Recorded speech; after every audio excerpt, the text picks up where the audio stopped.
بسم اللہ الرحمن الرحیم اللہم صلی علی محمد وعلی آل محمد وبارک وسلم.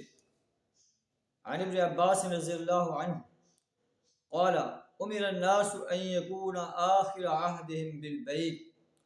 رواہ البخاری.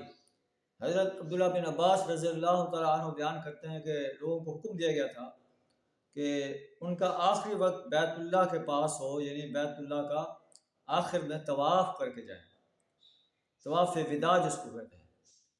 پھر آپ نے فرمایا الا انہ خفف عن الحائض، حیض کے لیے اس کے لیے تخفیف کر دی گئی ہے. جو حیضہ عورت ہے اس کو حیض آ گیا ہے تو اس کو طواف وداع کی ضرورت نہیں ہے، اس لیے کہ اس نے طواف افاضہ کر لیا.